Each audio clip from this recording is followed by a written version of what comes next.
Bon, ok, bonjour tout le monde. J'ai 8 heures, donc on va démarrer petit à petit. Bon, les fêtes de fin d'année, c'était bien? Ouais. Et les partiels étaient survivables?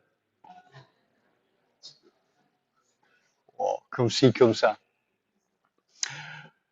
Ok, donc aujourd'hui, 8 heures lundi matin, on démarre le de microbiologie, enfin de virologie, mycologie et parasitologie. Et juste pour commencer, deux petites questions sur les virus. Le virus qui a tué Louis XV, quelqu'un sait? Ou a trouvé peut-être?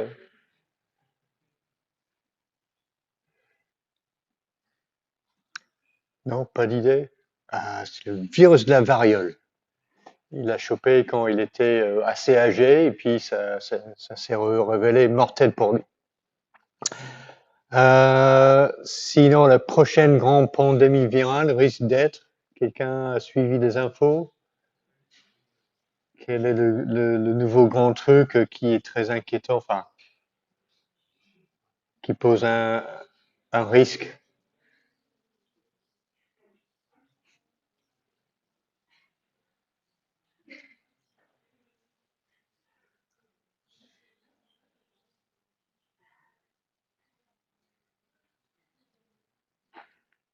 Non, personne n'a d'idée? Allez, quelqu'un. Tout le monde est en train de regarder furieusement son écran. Vous trouvez rien? Non? Bah, le virus qui inquiète tout le monde aujourd'hui, c'est le virus de la grippe H5N1, depuis presque une trentaine d'années maintenant, peut-être 25 ans, a été ravageur dans les élevages d'oiseaux, euh, d'abord en Asie, ensuite en Afrique, en Europe, et il a disparu pendant un certain nombre d'années. Ensuite, il a réapparu et il a ravagé les populations d'oiseaux aquatiques sauvages. Et il a aussi touché les populations de mammifères aquatiques comme les phoques, euh, pas vraiment les cétacés, mais en tout cas les phoques. Et l'an dernier, il a réussi à infecter les bovins, les vaches dans les élevages aux États-Unis. Et donc ça, c'est une sorte de situation assez préoccupante parce que il y a une transmission vraiment sans contrôle aux États-Unis dans les élevages de vaches. Et ce virus, c'est un virus aviaire à la base.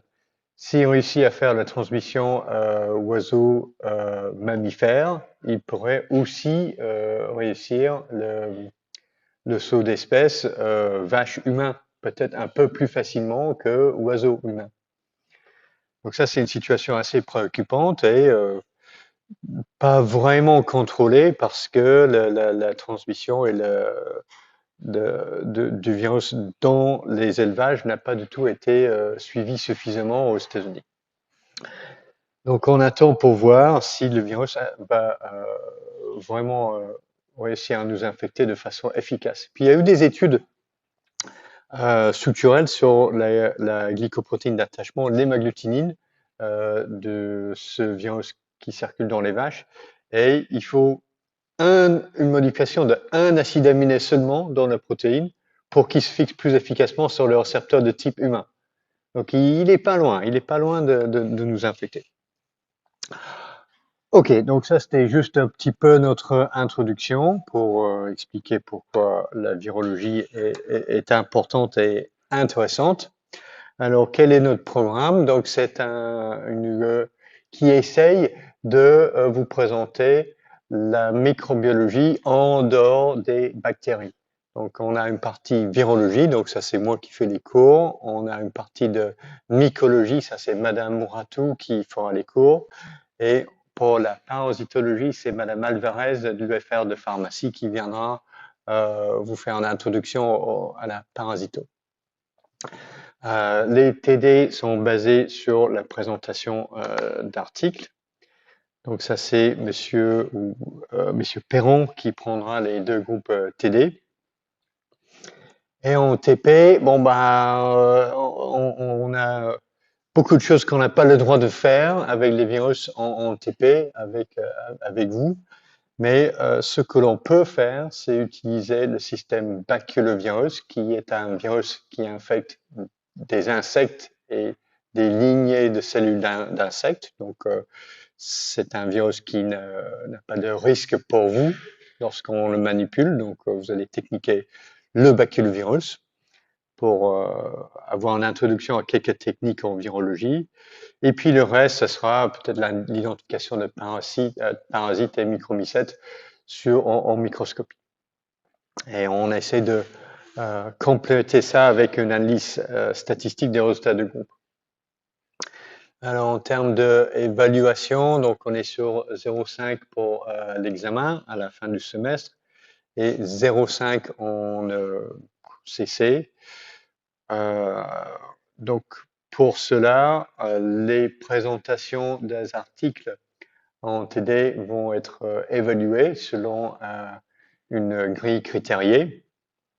Donc c'est ça qui va compter pour le plus fort coef pour l'évaluation en CC. Sinon, il y a le compte rendu de TP. Il n'y a pas d'épreuve CC style examen, d'accord? Donc c'est présentation, résumé des articles et compte rendu de TP. Alors, pour la partie virologie, qu'est-ce que l'on a? Donc, j'ai choisi de pas présenter virus par virus, mais peut-être plutôt par étape dans le cycle de réplication du virus, avec plusieurs exemples présentés à chaque fois. Donc aujourd'hui, on va commencer par une introduction et un rappel, c'est quoi des virus, c'est quoi la structure d'un virus et leur classification, et aussi une introduction sur quelques techniques de base en virologie. Le premier cours a tendance à durer un peu trop longtemps, donc probablement on ne terminera pas, mais on va équilibrer au fur et à mesure que l'on progresse.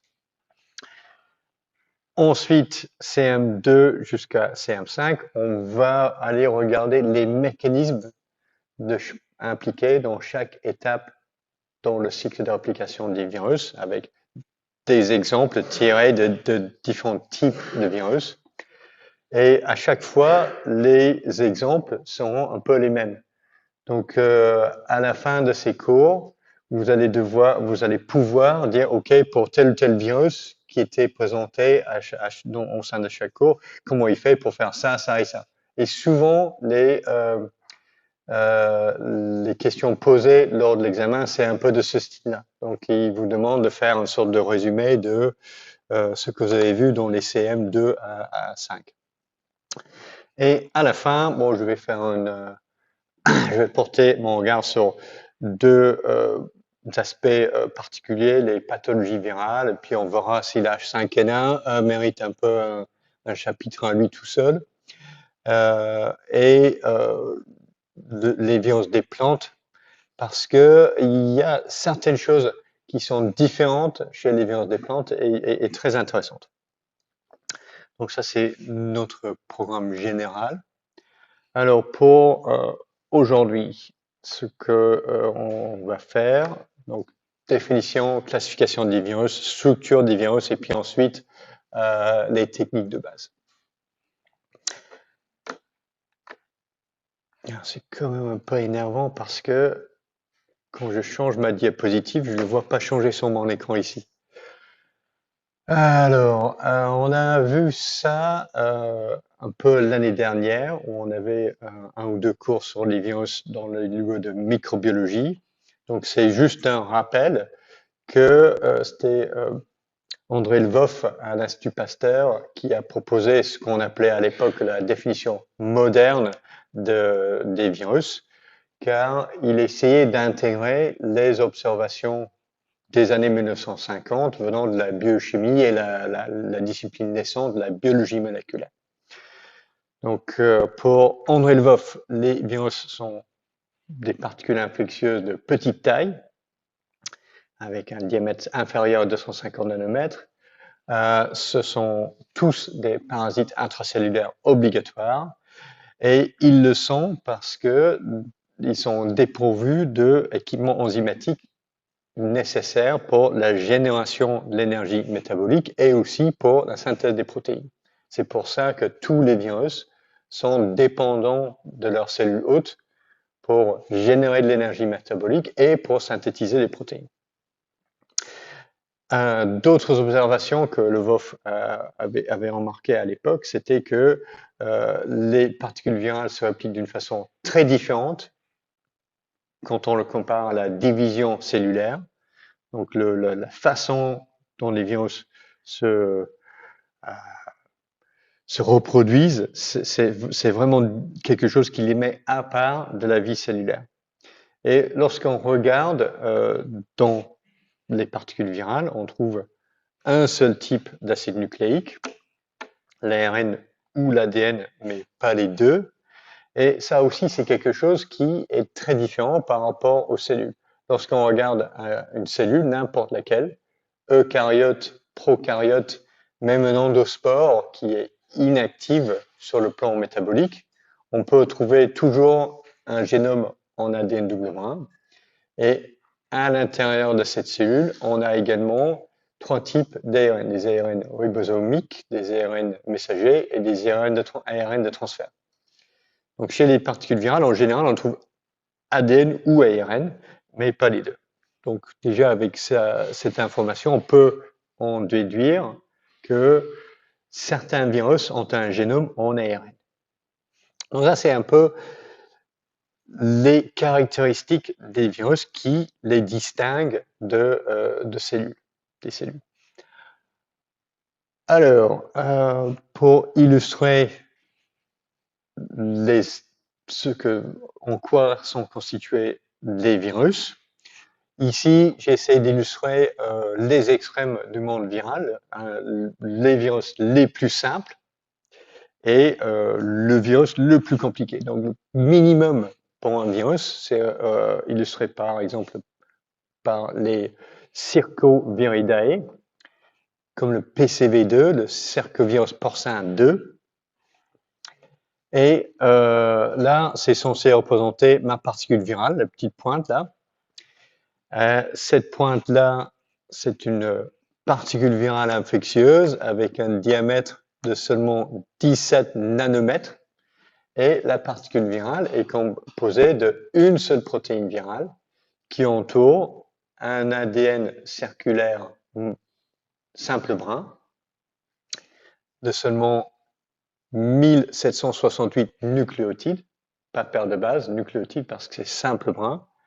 Et lorsqu'on regarde dans la séquence de ce génome, il code pour deux protéines. Donc, ORF, cadre ouvert de lecture. Donc, il code pour deux protéines. L'une de ces deux protéines code pour... Non, l'un de ces deux gènes code pour la protéine de capside, la protéine qui forme la particule virale. Et l'autre protéine codée dans le génome favorise la réplication de l'ADN viral dans la cellule hôte. Ce n'est pas une ADN polymérase, mais il va cibler la machinerie de réplication de l'ADN cellulaire sur le génome viral. Donc ça, c'est vraiment le minimum absolu pour un virus. Une protéine pour former la particule virale et une protéine qui favorise la réplication virale. On ne peut pas avoir moins que ça. Donc ça, c'est le minimum. En contraste avec ça, on a certains virus géants, comme le Pandoravirus. Et lorsqu'on regarde l'échelle de taille ici, ça c'est 0,2 micromètres. Donc ce truc-là, la particule virale, il est long d'à peu près 1 micromètre. Donc on peut le voir en microscope optique. Et la particule infectieuse est composée d'une centaine de protéines différentes. Dans le génome, on trouve des cadres ouverts de lecture, des gènes, plus de 2500 gènes à peu près, avec un génome qui est environ 2,5 millions de paires de bases. Donc ces virus géants n'étaient pas connus à l'époque d'André Lvov, donc il ne respecte pas la limite de taille d'une particule virale. Et aussi, lorsqu'on regarde à l'intérieur, il y a un génome en ADN et quelques ARN à l'intérieur aussi. Donc, il ne respecte pas non plus cette critère que les particules virales ne renferment que l'ADN ou l'ARN, mais pas les deux. Donc ça, c'est un peu les extrêmes du monde viral. Une autre chose qui est important d'apprécier, c'est que il n'y a aucune relation entre la complexité ou la taille d'un virus et la complexité de l'organisme qui va être parasité par le virus. Donc les pandoravirus, ce sont des virus extrêmement complexes et ils infectent des amibes, des organismes eucaryotes unicellulaires. Le PCV2, c'est un virus extrêmement simple, mais il infecte et il provoque une maladie chez les porcs, chez les cochons. Donc, un organisme multicellulaire complexe. Donc, les virus très complexes peuvent infecter des cellules, des organismes hôtes très simples, et l'inverse est vrai également. Donc, ça, ce sont des extrêmes du monde viral. La plupart des virus existent quelque part au milieu, c'est-à-dire avec des particules virales entre 50 et 200 nanomètres de diamètre, avec des génomes entre 5 ou 10 kilobases de longueur à 100 kilobases. Donc ça, c'est pour la plupart. Alors, comment on va classer les virus? Donc ça, c'est un truc qui est un peu polémique actuellement. Donc, il y a un grand effort par le ICTV, qui est l'organisme qui est responsable d'établir la classification des virus.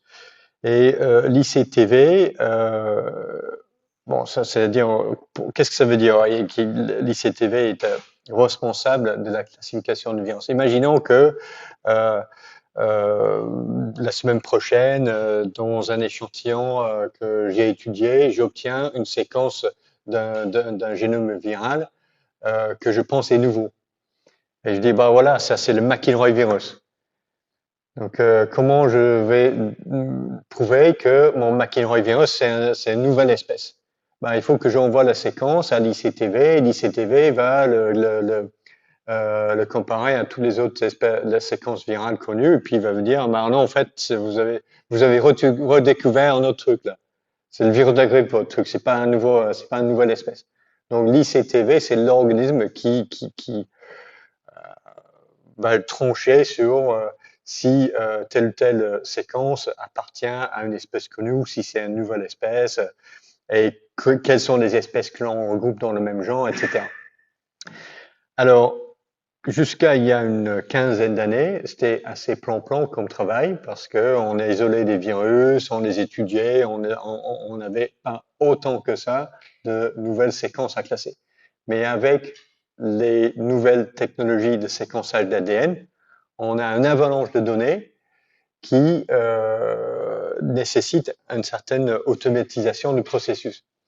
Donc, les experts dans l'ICTV se sont penchés sur ça. Ils essayent de mettre des critères pour dire, OK, qu'est-ce qui détermine si un virus est nouveau et où il se trouve dans la classification. Donc, ils essayent de mettre un peu d'ordre là-dedans. Donc, un des objectifs, c'est d'essayer de faire conformer la classification de virus à ce que l'on a dans tout le reste du vivant. C'est-à-dire d'établir les niveaux royaume, phylum, classe, ordre, famille, etc., tels qu'on a pour le reste du vivant. Et à la fin, on a un nom du genre et un nom d'espèce. Donc, comme pour le reste de la classification, la terminaison du nom nous indique quel est le niveau dans la classification. Quand on a quelque chose virus en un seul mot, c'est une classification au niveau du genre. Quand on a quelque chose viridae, c'est une classification au niveau de la famille. Lorsqu'on a quelque chose viral, c'est une classe. Alors, une innovation récente qui suscite beaucoup de discussions, c'est que le nom de l'espèce, jusqu'à il y a quelques années, 2 ou 3 ans, on avait gardé les noms d'espèces que tout le monde connaît. C'est-à-dire le virus respiratoire syncytial, il gardait toujours son nom d'espèce, mais on le classait dans les genre pneumovirus. Et tout le monde qui a appris la virologie, tous les infectiologues, comprend ce que c'est le le virus syncytial respiratoire. Alors, l'ICTV nous dit que en fait, on peut garder ce nom-là. Alors ça, c'est le nom informel, mais le nom officiel de l'espèce maintenant, c'est le Orthopneumovirus hominis. Donc, je peux vous assurer que dans le service de virologie de CHU de Nantes, il n'y a personne qui parle de Orthopneumovirus hominis. Ça, c'est, si je demande aux virologues hospitaliers ce que c'est ce truc, ils vont pas savoir. Donc, voilà pour la classification de l'ICTV. Une chose qui est quand même un peu intéressante, c'est que l'emboîtement des niveaux hiérarchiques pas toujours possible, et il y a un certain nombre de familles et de genres de virus qui semblent être à part et qui peuvent pas être classés dans une catégorie supérieure. Qu'est-ce que ça veut dire ça? Ça veut dire qu'il n'y a pas d'ancêtre commun universel de l'ensemble des virus. Et contrairement à la vie cellulaire ou le vivant, le reste du vivant, il n'y a pas eu une seule origine des virus, mais plusieurs. Donc ça, c'est quand même un truc intéressant. Alors, à côté de la classification de l'ICTV, il existe quelque chose que l'on appelle la classification de Baltimore, qui était proposée par David Baltimore à la fin des années 1960, qui a proposé que si on veut comprendre comment fonctionnent les virus, il faut les regrouper par type de matériel génétique. Et donc, sa première distinction, c'était de dire, OK, on doit distinguer les virus ARN des virus à ADN. Et chez les virus à ADN, je vais d'abord distinguer une classe de virus avec un génome en ADN double brin, ça c'est la classe 1. La classe 2, ce sont des virus avec un génome en ADN simple brin. Et pour les virus à ARN, Baltimore a proposé de faire un peu la même chose. Donc la classe 3, ce sont les virus à ARN double brin. Pour les virus à ARN simple brin, il a fait la distinction entre les virus avec un génome en ARN brin plus, c'est-à-dire qui codent l'ARN code directement pour les protéines. Donc il dit voilà, ça c'est mes virus de classe 4. Et les virus de classe 5 ont un génome en ARN simple brin, mais qui est antisens. Ils ne codent pas directement pour des protéines. Alors là, c'est un exemple pourquoi ça nous aide à comprendre la réplication virale, parce que les virus à ARN brin plus, par exemple, leur ARN génomique peut être traduit directement par les ribosomes. Donc, à l'intérieur de la particule virale, le virus a juste besoin d'avoir son ARN. Et s'il met ça dans le cytoplasme, la réplication peut démarrer. Pour un virus à ARN brin moins, c'est pas possible. Parce que l'ARN brin moins, il peut pas être traduit directement. Donc, un ARN brin moins, un virus à ARN brin moins, à l'intérieur de la particule, il doit comprendre les protéines qui vont transcrire l'ARN génomique en ARN messager aussi. Donc, voilà, on verra ça après, mais c'est la classification de Baltimore qui vraiment met ça en relief, ce type de distinction. Alors,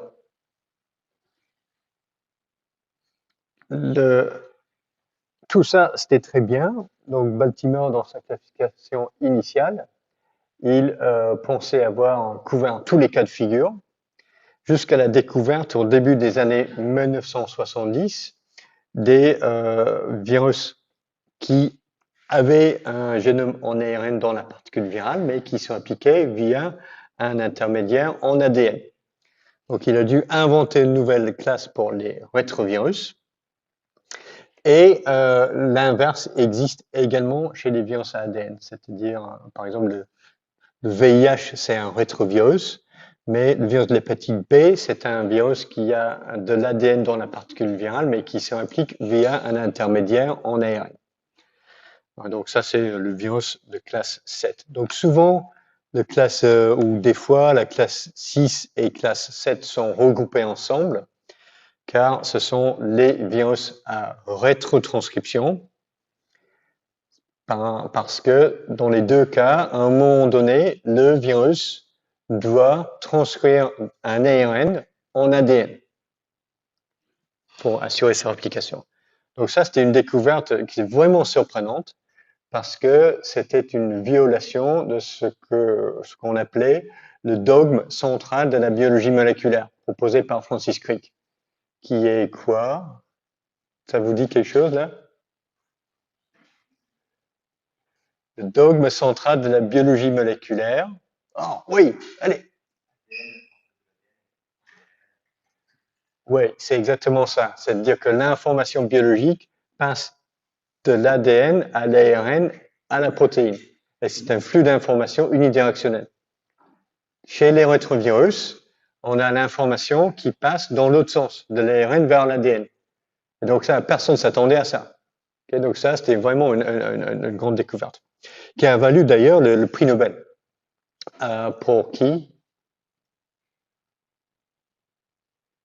Si je vous pose la question, c'est que il y a de l'information nécessaire dans le diapo pour le deviner?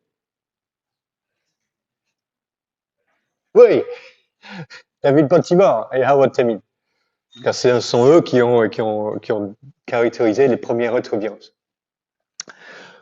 Donc, la classification de Baltimore, très utile pour comprendre pourquoi tel ou tel virus ou comment font les virus pour répliquer leur génome. Ça, c'est vraiment la clé pour comprendre les étapes d'expression et réplication de virus, de génomes viraux. Mais une chose qu'il ne faut pas confondre, c'est que, il ne faut pas se tromper sur ce point, c'est que la classification de Baltimore n'est pas une classification phylogénétique. C'est-à-dire que l'appartenance à la même classe de Baltimore n'implique pas qu'il y ait un ancêtre commun récent. D'accord? Et par exemple, les Geminiviridae, qui ont un génome en ADN simple brun, qui sont donc de la classe 2 de Baltimore, et les Polyomaviridae, qui ont un génome en ADN double brun, font partie du même... Virae, c'est quel niveau? Ah, j'ai oublié, moi. Virae, ok, le même royaume de virus à ADN. Donc, on peut avoir des virus dans différentes classes de Baltimore qui, en fait, partagent un ancêtre commun quelque part dans la classification de l'ICTV. Et la classification de Baltimore, ça, contrairement à la classification de l'ICTV, c'est quelque chose qui est compris et connu et utilisé largement par les virologues et aussi par certaines bases de données, par exemple le Virozone en Suisse, où lorsqu'on regarde, on voit que les boutons ici sont classés par classe de Baltimore. En fait, donc ARN double brun, ARN simple brun, virus rétrotranscription et virus à ARN. Donc ça, c'est la classification de Baltimore, c'est quelque chose de très répandu, très utile, et vous devez savoir, ça c'est un truc qu'il faut savoir, la définition, qu'est-ce qui est dans quelle classe de Baltimore. Ok, donc ça c'est la classification. Maintenant pour les structures. Alors, comment on fait pour étudier la structure des particules virales? Dans la grande majorité des cas, on ne peut pas détecter une particule virale en microscopie optique, on ne peut pas les observer. Donc il faut utiliser d'autres techniques, par exemple la microscopie électronique à coloration négative, c'était la première technique qui rendait possible de voir des particules virales. à la fin des années 1930. Donc, on voit des sutures un peu comme ça, la suture iconique d'un bactériophage, comme ça. Pour avoir une idée plus précise de la suture au niveau atomique, pour certaines particules virales, on arrive à les purifier et les cristalliser. Donc, on peut utiliser la cristallographie à rayon X pour obtenir des structures soit de particules virales complètes ou alors de protéines virales individuelles. Donc ça marche, la cristallographie à rayon X, pour les virus non enveloppés, parce que la structure est très ordonnée. Pour les virus enveloppés, dans la plupart des cas, on ne peut pas appliquer cette technique et il faut utiliser par exemple la cryomicroscopie électronique qui permet d'avoir une sorte ou la cryotomographie électronique qui permet d'avoir un aperçu en 3 dimensions de la structure des particules virales enveloppées. Donc ici, ce sont des particules du VIH avec, on voit la nucléocapside à l'intérieur, en bleu l'enveloppe et on voit des petites nodules sur l'enveloppe, ce sont les trimères du GP120. Ça, ce sont nos outils.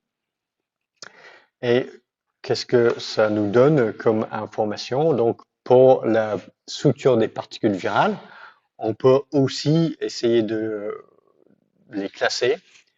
Donc, la première distinction, c'est entre les virus non enveloppés ou virus nus, qui sont composés uniquement d'acide nucléique à l'intérieur et d'une couche de protéines à l'extérieur que l'on appelle la capside. Et chez les virus, bon, et à côté de ça, on a des virus enveloppés qui sont composés d'une nucléocapside à l'intérieur, acide nucléique plus protéines, mais cette fois-ci entourés d'une bicouche lipidique.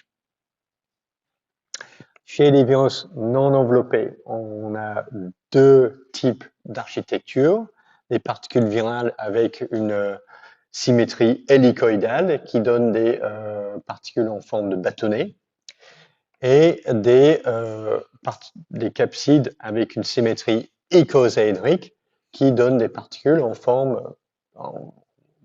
de forme sphérique.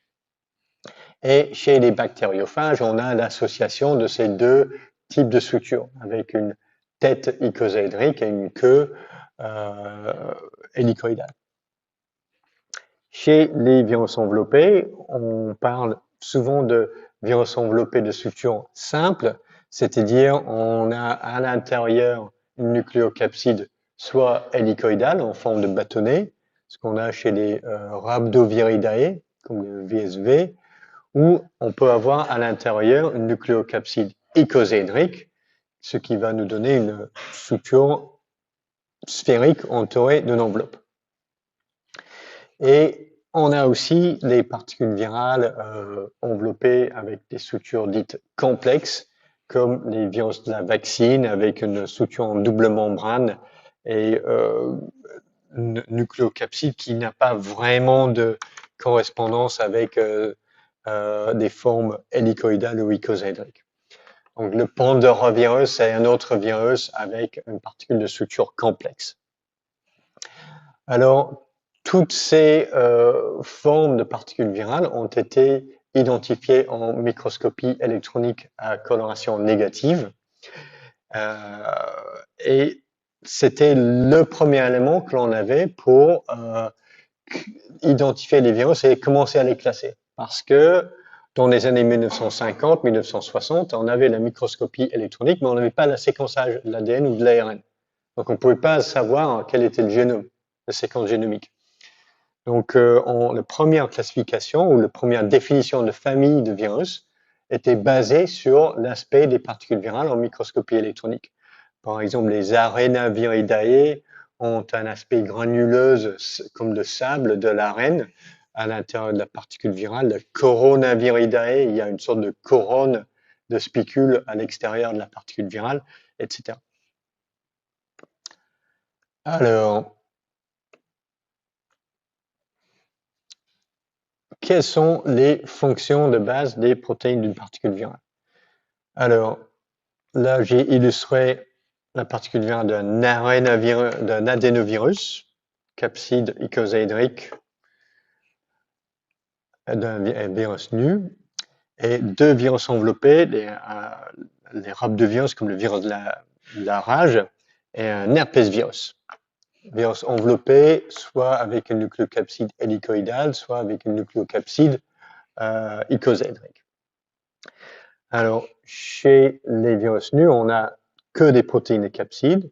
Chez les virus enveloppés, on a la nucléocapside à l'intérieur, on a l'enveloppe à l'extérieur, et dans l'enveloppe, on a au minimum une ou plusieurs glycoprotéines d'enveloppe. Et entre les deux, souvent, on a d'autres protéines. Donc, chez les Rhabdoviridae, on a une couche de protéines qu'on appelle la matrice qui colle les deux ensemble, ou chez les herpesvirus, on a des protéines entre le nucléocapside et l'enveloppe qu'on appelle le tégument. Alors, quelles sont les fonctions ici? La fonction primordiale des protéines de capside, c'est de protéger l'acide nucléique viral.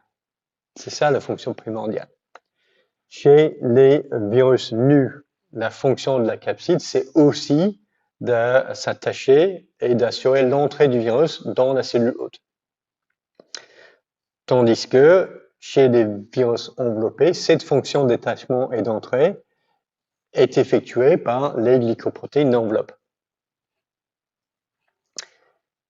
Et donc, dernière chose, protéines de matrice ou de tégument, soit leurs fonctions sont d'avoir une liaison physique entre la nucléocapside et l'enveloppe et de maintenir l'intégrité de la structure de la particule virale, ou alors, pour les protéines du tégument, une partie de leur fonction peut être de commencer déjà à manipuler la cellule hôte immédiatement après l'entrée du virus.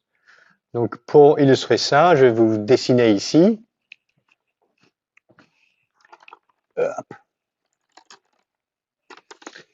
Donc, tout d'abord, si j'ai un virus non enveloppé avec des génomes, et là, je vais avoir une cellule hôte avec une sorte de récepteur. C'est les glycoprotéines ou la protéine de capside qui va devoir interagir avec ce récepteur. Or, si j'ai un virus enveloppé, j'ai mon enveloppe ici, j'ai toujours un récepteur à la surface de la cellule hôte, mais clairement, les protéines de nucléocapside ne peuvent pas interagir avec ça, parce qu'il y a la bicouche lipidique qui les sépare. Donc, c'est pour ça que toutes les virus enveloppés ont besoin au moins d'avoir une glycoprotéine. Et c'est cette glycoprotéine-là qui va interagir avec le récepteur. Alors, lorsque mon virus enveloppé va infecter une cellule hôte, à un moment donné, il va avoir la fusion entre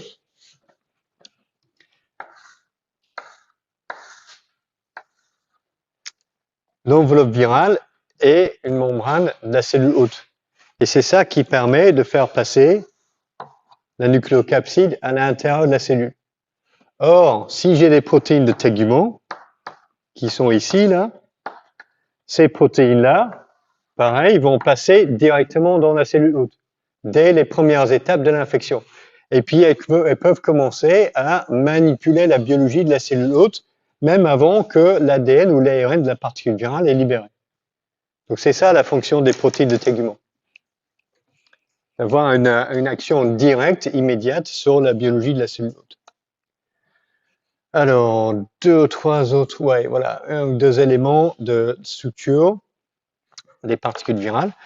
Alors, l'idée de base des nucléocapsides hélicoïdales, c'est que mon génome, mon ARN ou mon ADN génomique, c'est une molécule polymère linéaire. Donc ce que je veux faire avec les protéines de capside, c'est de la protéger. Une molécule d'ADN ou d'ARN libérée dans la nature ne va pas durer longtemps. Elle va subir des attaques chimiques enzymatiques. Donc l'idée, c'est que si j'ai des protéines qui peuvent former une hélice, je peux construire une hélice de protéines tout autour de mon ADN ou mon ARN génomique. Et comme ça, je vais recouvrir totalement mon génome et le protéger. Donc c'est simplement ça l'idée de base des nucléocapsides hélicoïdales. Et on trouve ça très très souvent chez les virus des plantes, les virus nus avec une symétrie hélicoïdale. Et le grand exemple, c'est le virus de mosaïque du tabac, où on a la particule virale qui est formée de l'ARN viral et quelques milliers de copies de la protéine de capside. Donc on voit ça souvent chez les virus des plantes. Chez les virus des animaux, on a des virus enveloppés avec des nucléocapsides hélicoïdales. Et cette fois-ci, la plupart du temps, donc soit la nucléocapside est hélicoïdale est relativement rigide, c'est ce qui donne des particules en forme de bâtonnet allongé ici, comme des filoviridae, comme le virus Ebola, ou alors la nucléocapside hélicoïdale est filamenteuse mais flexible, comme ça c'est le virus ici, donc on voit les filaments qui s'échappent, mais dans la particule virale, les filaments sont tout retournés comme une pelote de laine. Alors, chez les capsides icosahédriques, l'idée, c'est que on va, au lieu de prendre notre ARN ou ADN génomique comme un filament allongé, on va se dire, en fait, on peut retourner et replier mon ADN ou mon ARN en 3 dimensions pour faire une sorte de boule.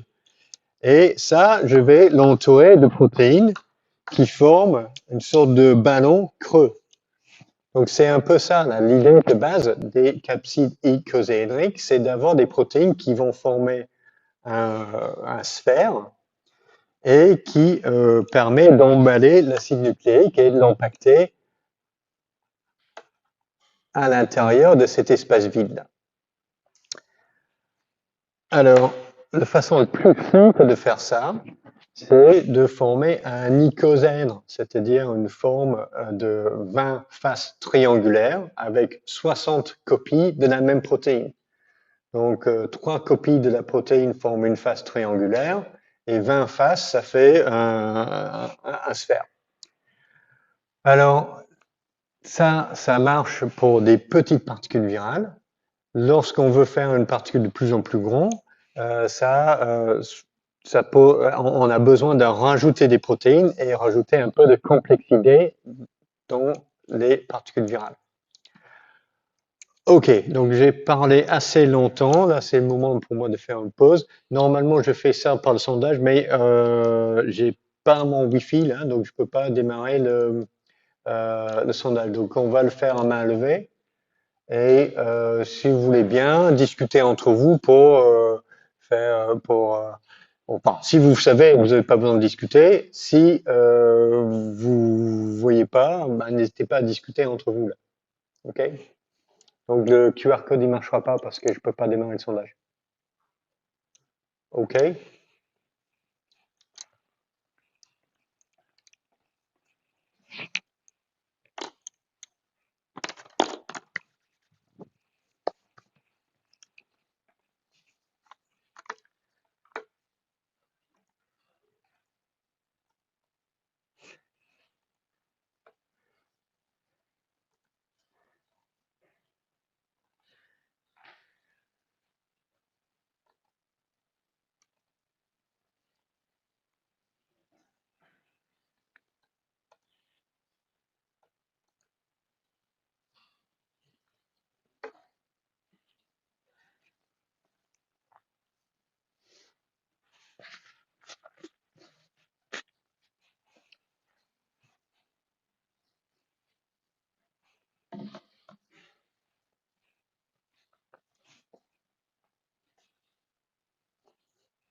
Ok, est-ce que tout le monde a réfléchi? Est-ce que tout le monde est d'accord pour exprimer un avis?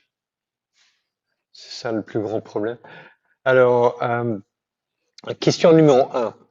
On peut éliminer les particules virales par filtration 0,2 microns, c'est-à-dire que les virants, les particules virales ne passent pas à travers le filtre. Qui dit oui, c'est vrai? Qui dit non, c'est faux? Ah, c'est la réponse non qui est correcte. La plupart des particules virales, le diamètre est inférieur à 200 nanomètres, donc en fait, ils vont passer à travers le filtre. Et c'est très important, c'est souvent la première étape dans la purification de virus à partir d'un échantillon quelconque. Si on filtre, on peut éliminer des cellules et des bactéries. Et si on a encore quelque chose qui reste infectieux, ben, on a un virus. C'était la première définition, le premier moyen de distinguer les virus des bactéries. C'était la filtration.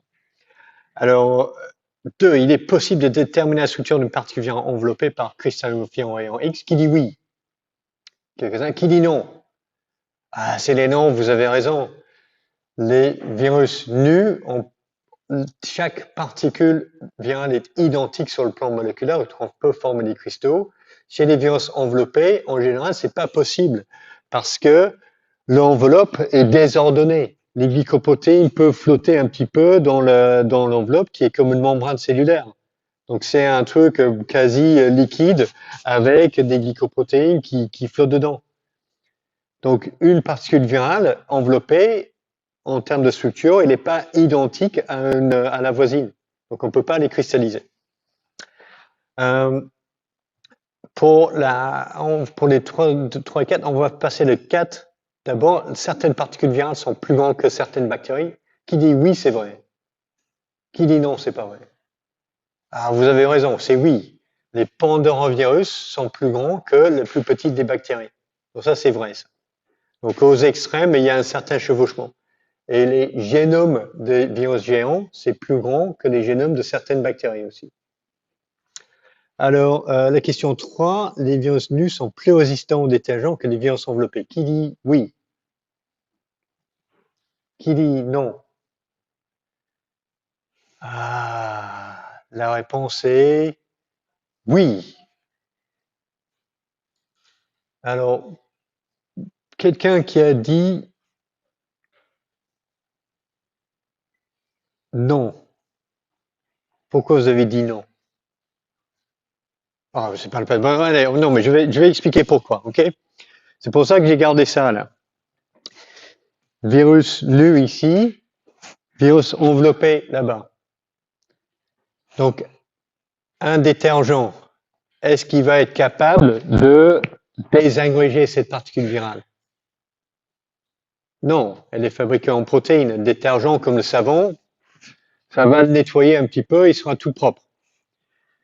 Ici, un virus enveloppé, on traite avec un détergent. L'enveloppe, c'est une bicouche lipidique. Elle est sensible aux solvants et aux détergents. Donc, si on traite un virus enveloppé avec un détergent, en fait, toute l'enveloppe sera désagrégée. Mais vous allez me dire, oui, mais on a encore la nucléocapside. Elle est encore là. Donc, elle résiste. Oui, mais cette nucléocapside, elle ne sera pas infectieuse. Parce qu'on a enlevé la glycoprotéine d'enveloppe qui était nécessaire pour interagir avec le récepteur. Tandis que avec un virus nu, bah, on a des protéines de capsides qui interagissent directement avec les récepteurs sur les cellules. Donc, elles restent infectieuses. Donc ça, c'est important, c'est un truc pratiquement qui a son importance pratique parce que cela détermine quelles sont les mesures de contrôle ou de désinfection qui vont être efficaces contre tel ou tel virus. Pour le virus de la grippe ou le SARS-CoV-2, qui sont des virus enveloppés, un simple lavage des mains au savon, ça va être efficace. Pour les norovirus, qui sont les virus qui provoquent des gastroentérites, ce sont des virus nus très résistants. Un lavage des mains au savon, bon, ça va enlever une partie du matériel infectieux, mais ça ne va pas inactiver le virus. Donc, pareil pour le nettoyage des surfaces. Donc, selon le type de virus, on aura besoin de différents produits pour assurer une désinfection des surfaces, par exemple. Donc ça, c'est important. Alors, pour revenir à nos particules et nos particules icosaédriques. Alors, l'idée de base de ces particules, c'est que on va pouvoir former une espace, un ballon, une structure en forme de ballon avec soit 20 faces triangulaires, soit 12 faces pentagonales.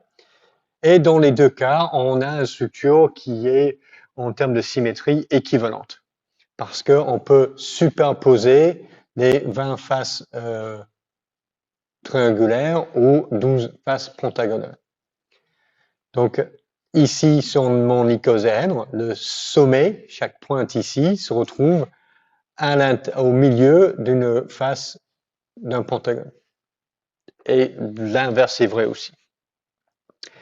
Alors, si on veut faire une structure plus grande, je commence avec 12 pentagones et je peux en rajouter des hexagones. Et si je veux faire une structure encore plus grande, je garde toujours mes 12 pentagones et je rajoute de plus en plus d'hexagones. Et ça me donne des particules de plus en plus grandes. Donc, les particules virales icosaédriques, qui peuvent être relativement grandes, sont toujours composées de un certain nombre de pentamères qui vont se retrouver sur les sommets de ces structures et un nombre différent de hexamères qui vont former les faces. Et si on regarde dans le monde, on peut trouver le même type de forme dans beaucoup d'objets, que ce soit le Buckminster fullerene, qui est un polymère de carbone qui est composé de pentamères et de hexamères de carbone. Un ballon de foot, c'est un exemple simple. Donc on a 12 pentagones et qu'est-ce que ça va être? Ça va être peut-être 20 hexagones. Oui, c'est ça. On trouve ça dans les dômes géodésiques. Quelque part là-dedans, on trouvera toujours un pentamère parce que si on n'a pas de pentagone, on fermera jamais la courbature de notre surface. Donc ici, si vous regardez bien, il y a toujours un pentagone quelque part dans la structure qui permet d'introduire la courbature. Et même en Chine, là, en Chine impériale, on a dans la cité interdite cette photo d'un lion, là, il a une balle devant lui, c'est composé pareil de hexagone et de pentagone. Donc l'idée de base, c'est que plus on a de hexagones, plus notre particule virale sera grand. D'accord?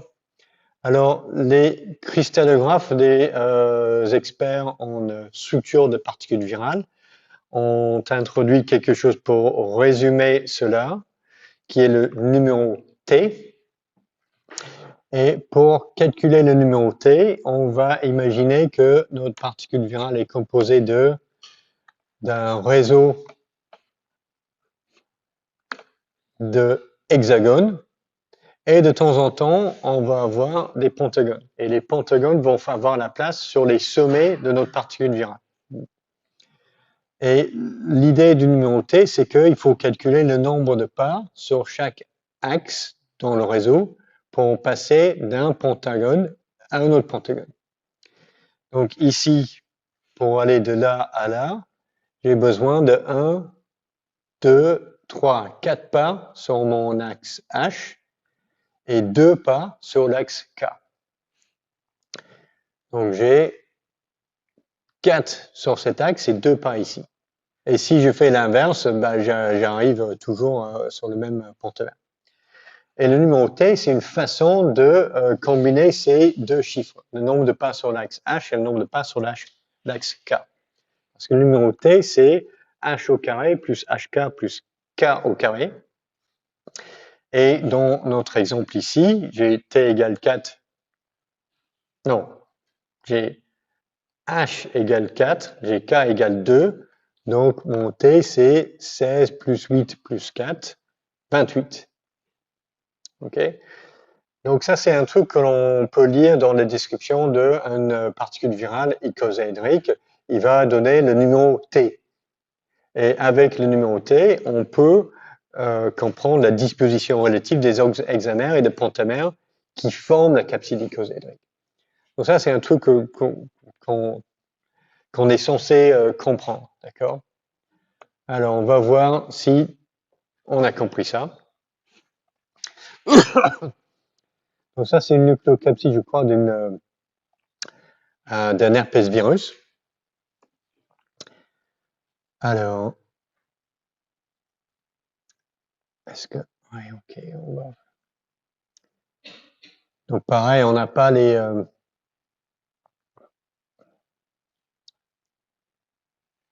QR code.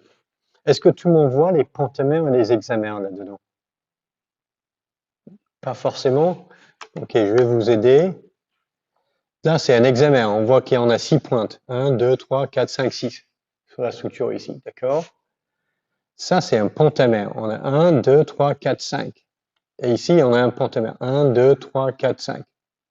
Donc ça, c'est un pentamère. Ça, c'est un pentamère. Donc il faut trouver le H et le K et faire le numéro T.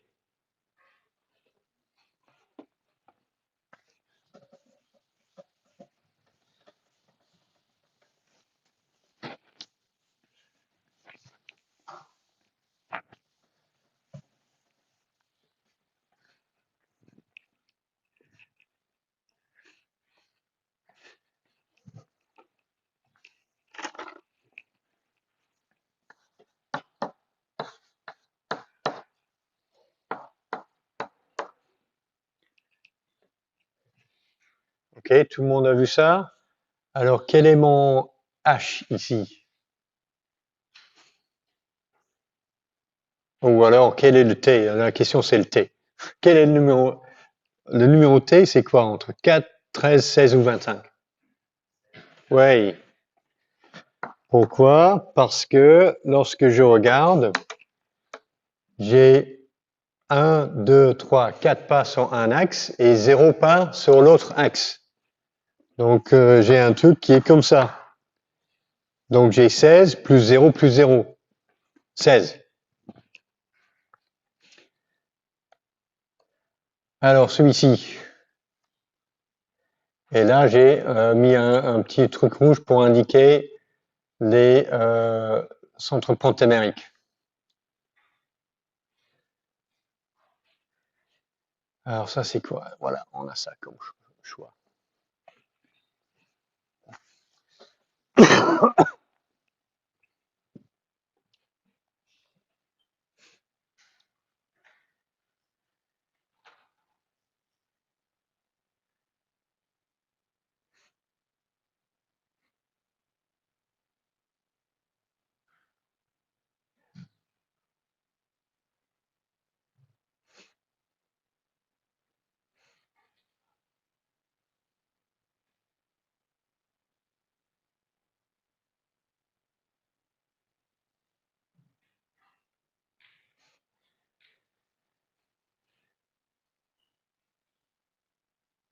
Tout le monde est OK avec ça? Alors, c'est quoi le numéro T? Qui dit A, c'est 4. Qui dit B, c'est 7. Qui dit C, c'est 13. La réponse est B, c'est 7. OK? Pourquoi? Parce que pour passer de là à là, je peux pas vraiment aller de là à là. Si vous avez dit 4, c'est parce que vous voyez une ligne droite entre ça, ça et ça. Mais en fait, c'est pas le voisin le plus proche, ce protomère-là. En fait, il faut aller... Comment je fais ça? C'est quoi ce voisin? Dans mon truc, il est biscornu, hein? Qu'est-ce que c'est que ça? Ah, come back. Oui, c'est ça. Donc, il faut aller là d'abord. Il faut aller sur un voisin plus proche. Donc, je dois passer de là à là. Et ensuite, je passe en ligne directe là. Si je fais tracer une ligne ici, là, bah en fait, ça passe pas ici, là. Donc je dois faire 2 pas dans cet axe-là, et je dois faire un pas dans l'autre axe. Mais c'est pas si facile que ça à voir. Donc j'ai un truc qui est comme ça, un pas sur un axe et 2 pas sur l'autre axe. Donc t égale 7 parce que ça fait 4 plus 2 plus 1. 2 au carré plus 2 fois 1 plus 1 au carré. C'est ça qui me donne 7. Donc tout ça, c'est le numéro t. Et de façon générale, plus le numéro t est élevé, plus la particule virale va être grande. Donc c'est un peu ça, c'est-à-dire si vous avez une idée, si vous avez compris ce que c'est le numéro t, vous pouvez visualiser la structure de la particule virale. Et de façon générale, il y a une relation entre le numéro t, la taille physique de la particule, et la taille du génome du virus. Alors, est-ce qu'on a toujours cette relation linéaire? Mais quelque part, non, parce que si on regarde les Picornaviridae comme le virus de la poliomyélite et les Hepadnaviridae comme le virus de l'hépatite B, chez les Picornaviridae, on a une particule virale qui est plus petite, mais le génome est plus grand. Qu'est-ce qui explique ça?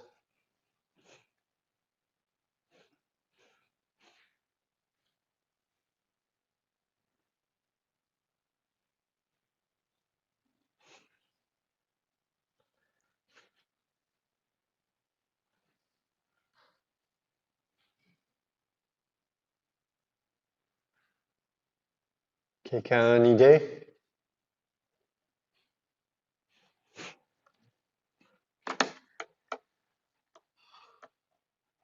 Oula, qu'est-ce que j'ai ici là?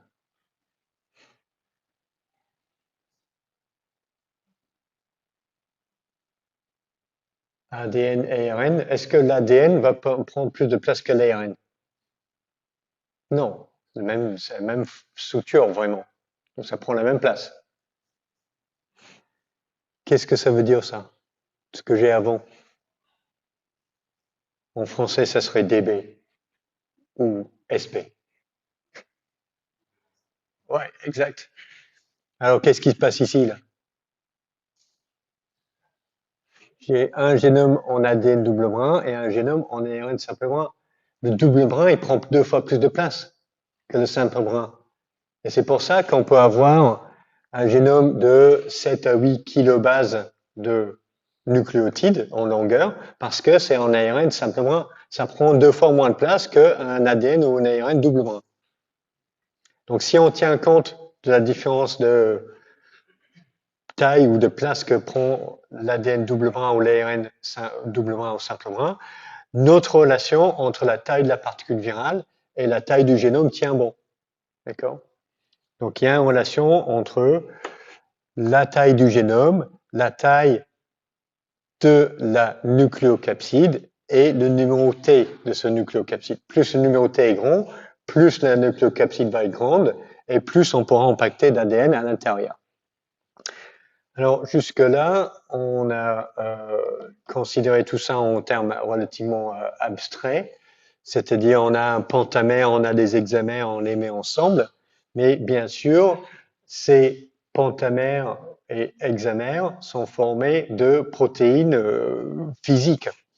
Et selon la famille virale, on a différentes types de repliements structurels qui forment ces pentamères ou des hexamères. Et un domaine protéique que l'on retrouve de façon très répandue chez les particules virales, c'est ce qu'on appelle le beta barrel jelly roll, qui était identifié, ma foi, il y a 40 ans maintenant, mais c'est fou de savoir qu'on savait faire ça déjà il y a 40 ans, avec la résolution de la structure à l'échelle atomique des particules virales, je pense que c'est le virus de la poliomyélite, et on avait identifié cette domaine structural qui donne une sorte de trapézoïde rigide en protéines. Et ces trapézoïdes rigides peuvent former des pentamères ou des hexamères. Et lorsqu'on les met ensemble, c'est ça qui nous donne la structure de la capside. Donc ça, c'est une des gènes dites hallmark, c'est-à-dire quelque chose qui indique la présence d'un virus. C'est pas exactement précis, exactement vrai que le domaine structural de beta barrel jelly roll, c'est pas spécifique uniquement au virus, parce qu'on le retrouve chez certaines protéines cellulaires également, mais les beta barrel jelly roll de chez les virus occupe un espace à part lorsqu'on essaie de classer les différents domaines beta barrel. Donc, au sein de cette famille, les protéines de capside virale occupent un espace particulier et sur une séquence d'ADN ou d'ARN qui code pour un beta barrel jelly roll, on peut dire si c'est une protéine virale ou pas. Et c'est quelque chose qui aide à établir des relations phylogénétiques à des niveaux supérieurs entre les virus si la capside est composée de protéines beta barrel ou pas, ou avec un autre type de repliement. OK. Alors, on a une dizaine de minutes pour faire toutes les techniques en virologie. Bon, on va pas le faire. Donc, mais néanmoins, on va avancer quand même pour faire un peu d'introduction. On continuera la semaine prochaine. Alors, première chose qu'il faut pour étudier les virus, c'est un moyen de les faire reproduire. Parce que c'est pas comme des bactéries, on peut pas les mettre dans un bouillon de culture et espérer que les virus vont pousser pendant la nuit. N'importe quel virus a besoin d'une hôte pour se reproduire. Donc, si on veut produire des particules virales, on a besoin d'un système pour les faire pousser. Donc, les premiers qui étaient utilisés, c'était des organismes entiers. Donc, par exemple, les expériences de Pasteur sur le virus de la rage étaient effectuées en inoculant directement les animaux avec du matériel infectieux.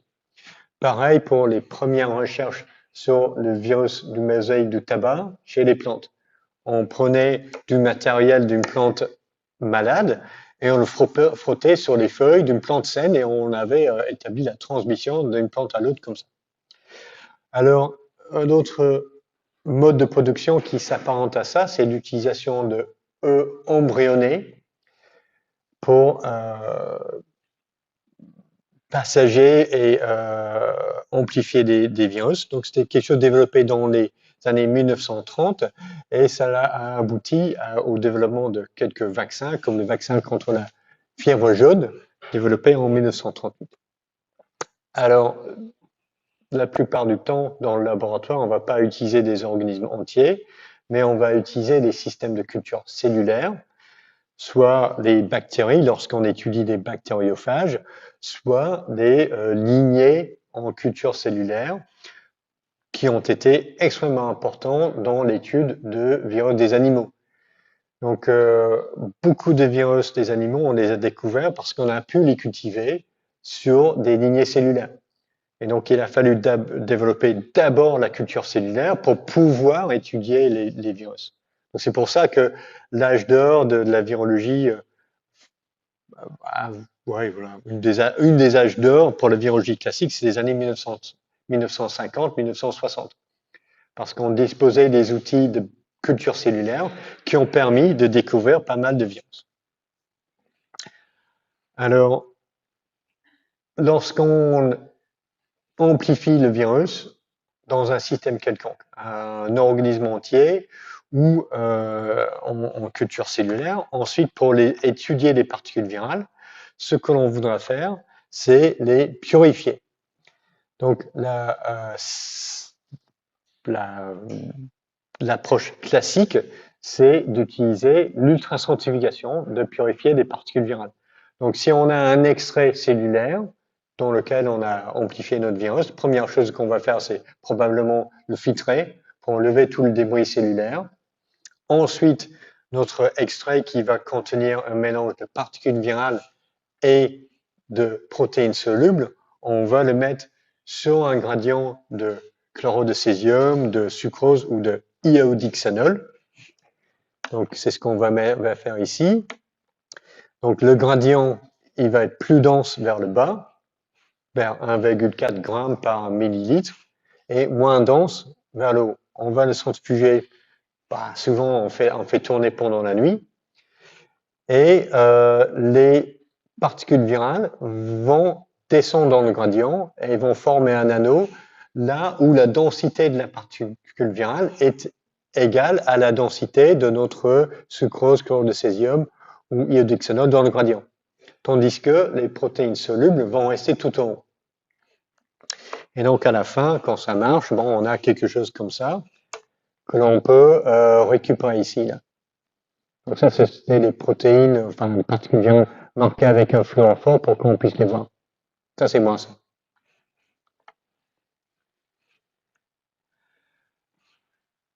Ok.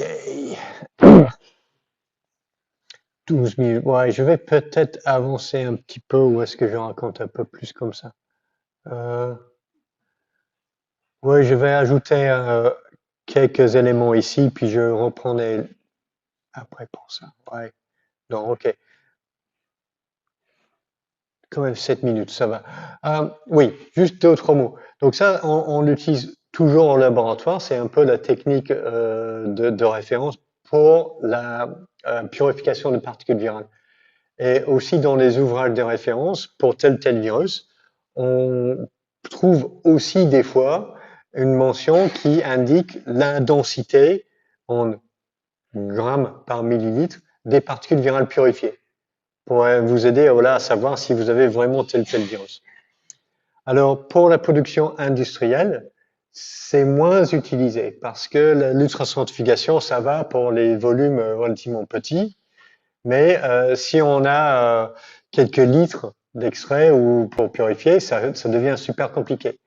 Donc, pour les applications de production de vecteurs pour la thérapie génique, par exemple, on va utiliser plutôt la chromatographie sur d'affinité parce que les particules virales souvent ont une charge nette négative à la surface, donc on peut les purifier comme une protéine sur une colonne d'affinité qui a une charge nette positive.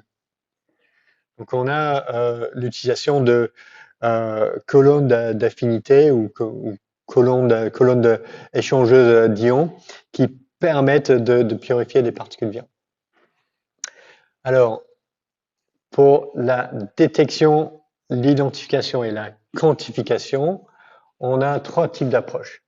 Soit on va détecter la présence du virus par ses effets sur une cellule, donc une détection et éventuellement quantification en culture cellulaire. On peut détecter les protéines virales par des approches immunochimiques, c'est-à-dire on utilise des anticorps spécifiques des protéines virales pour les détecter.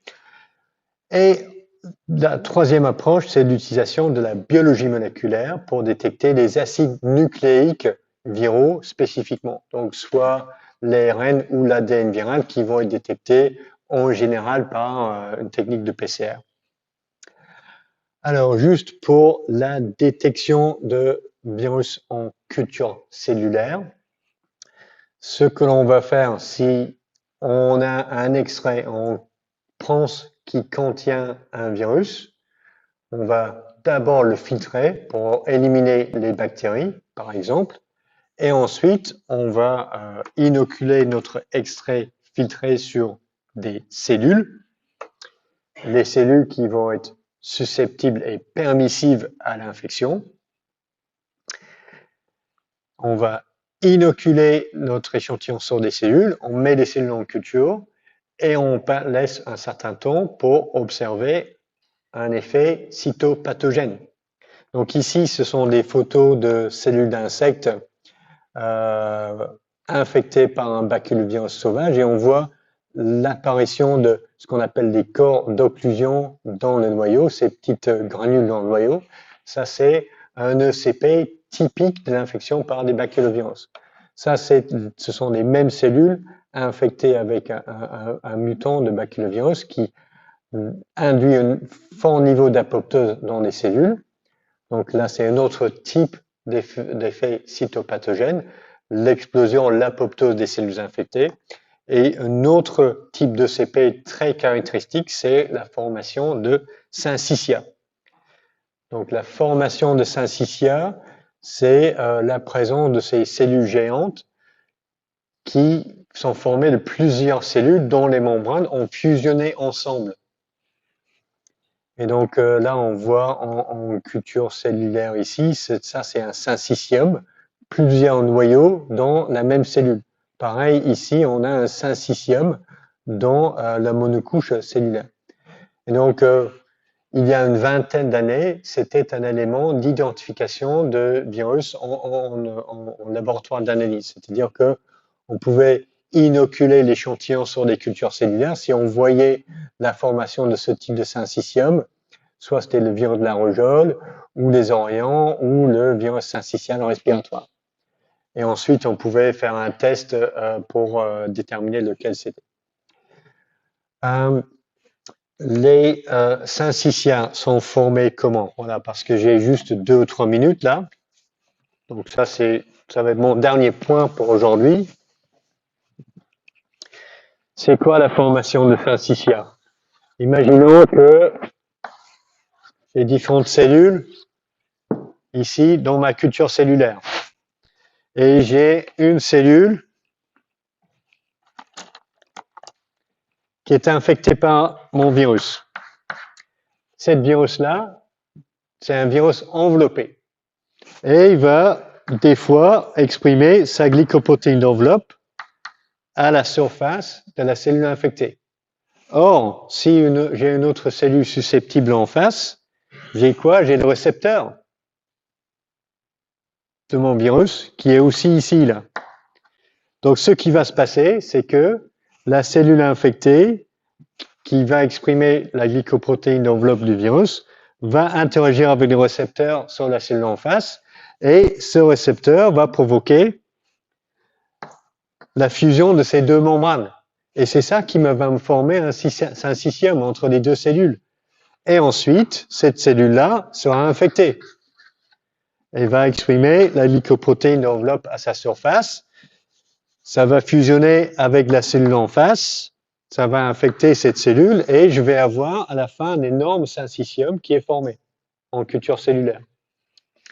Donc, la formation de syncytia, c'est propre à certains virus enveloppés, donc glycoprotéine d'enveloppe, qui expriment l'enveloppe à la surface de la cellule infectée. Ce n'est pas des virus nus et ce n'est pas tous les virus enveloppés non plus. Ok, donc on reste là et puis je reprendrai sur les techniques en virologie la prochaine fois. Bon retour au deuxième semestre et puis bonne continuation. Puis